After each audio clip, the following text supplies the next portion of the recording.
the reader's support to the point, at least, where the prediction is fulfilled. Sometimes a careless author loses sight altogether of his promise, and then the tricked reader is likely to go on to the very final page, teased by the expectation that that which was hinted at will be revealed. Fanny Brandeis had a way of going to the public library on Saturday afternoons, with a bag of very sticky peanut candy in her pocket, the little sensualist. And there, huddled in a chair, dreamily and almost automatically munching peanut brittle, her cheeks growing redder and redder in the close air of the ill-ventilated room, she would read and read and read. There was no one to censor her reading, so she read promiscuously, wading gloriously through trash and classic and historical and hysterical alike, and finding something of interest in them all. She read the sprightly Duchess novels where mad offers of marriage were always made in flower-scented conservatories. She read Dickens and Thelma, and old-bound cosmopolitans, and Zola and de Maupassant, and The Wide, Wide World, and Hans Brinker or The Silver Skates, and Jane Eyre, all of which are merely mentioned as examples of her Catholicism in literature. As she read, she was unaware of the giggling boys and girls who came in noisily and made dates, and were coldly frowned upon by the austere Miss Perkins, the librarian. She would read until the fading light would remind her that the short fall or winter day was drawing to a close.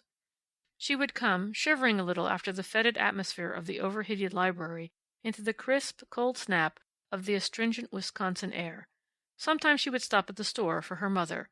Sometimes she would run home alone through the twilight, her heels scrunching the snow, her whole being filled with a vague and unchildish sadness and disquiet as she faced the tender rose and orange and mauve and pale lemon of the winter sunset. There were times when her very heart ached with the beauty of that color-flooded sky. There were times later when it ached in much the same way at the look in the eyes of a pushcart peddler. There were times when it ached seemingly for no reason at all, as is sometimes the case when one is a little Jew girl, with whole centuries of suffering behind one. On this day she had taken a book from the library. Miss Perkins, at the sight of the title, had glared disapprovingly, and had hesitated a moment before stamping the card. "Is this for yourself?" she had asked. "Yes'm." "It isn't a book for little girls," snapped Miss Perkins. "I've read half of it already," Fanny informed her sweetly, and went out with it under her arm. It was Zola's The Lady's Paradise, Au Bonheur des Dames. The story of the shop girl and the crushing of the little dealer by the great and moneyed company had thrilled and fascinated her. Her mind was full of it as she turned the corner on Norris Street and ran full tilt into a yowling, taunting, torturing little pack of boys. They were gathered in close formation about some object that they were teasing, and knocking about in the mud, and otherwise abusing with the savagery of their years. Fanny, the fiery, stopped short. She pushed into the ring. The object of their efforts was a weak-kneed and hollow-chested little boy who could not fight because he was cowardly as well as weak, and his name, oh pity, was Clarence Hale. There are few things that a mischievous group of small boys cannot do with a name like Clarence. They whined it, they catcalled it, they shrieked it in falsetto imitation of Clarence's mother. He was a wide-mouthed, sallow, and pindling little boy, whose pipe-stemmed legs looked all the thinner for being contrasted with his feet, which were long and narrow. At that time he wore spectacles, too, to correct a muscular weakness, so that his one good feature, great, soft, liquid eyes, passed unnoticed. He was the kind of little boy whose mother insists on dressing him in cloth top, buttoned, patent leather shoes for school. His blue serge suit was never patched or shiny. His stockings were virgin at the knee. He wore an overcoat on cool autumn days.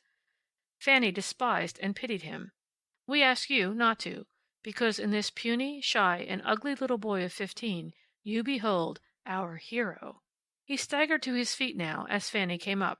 His school reefer was mud-bespattered. His stockings were torn. His cap was gone, and his hair was wild. There was a cut or scratch on one cheek from which the blood flowed.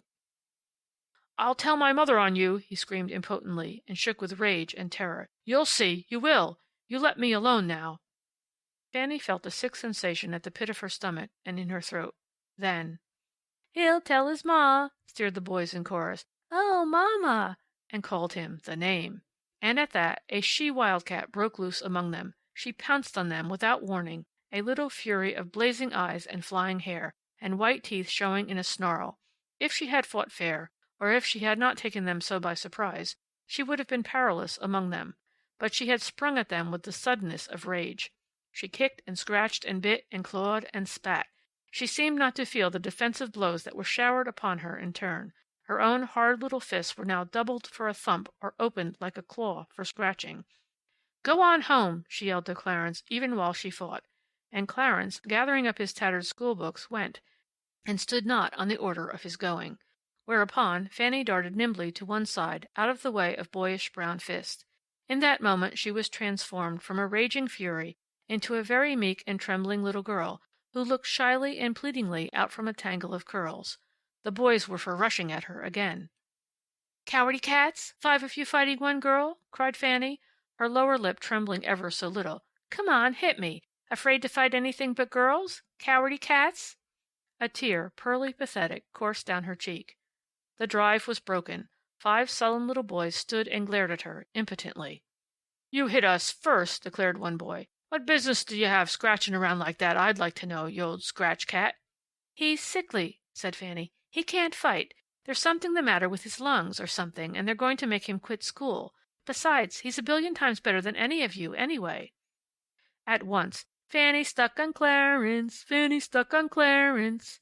Fanny picked up her somewhat battered Zola from where it had flown at her first onslaught. "It's a lie!" she shouted, and fled, followed by the hateful chant. She came in at the back door, trying to look casual, but Mattie's keen eye detected the marks of battle even while her knife turned the frying potatoes. "Fanny Brandeis, look at your sweater and your hair!" Fanny glanced down at the torn pocket dangling untidily. "Oh, that!" she said airily, and passing the kitchen table deftly filched a piece of cold veal from the platter and mounted the back stairs to her room. It was a hungry business, this fighting. When Mrs. Brandeis came in at 6, her small daughter was demurely reading. At supper time Mrs. Brandeis looked up at her daughter with a sharp exclamation. "Fanny, there's a scratch on your cheek from your eye to your chin." Fanny put up her hand. "Is there?" "Why, you must have felt it. How did you get it?" Fanny said nothing.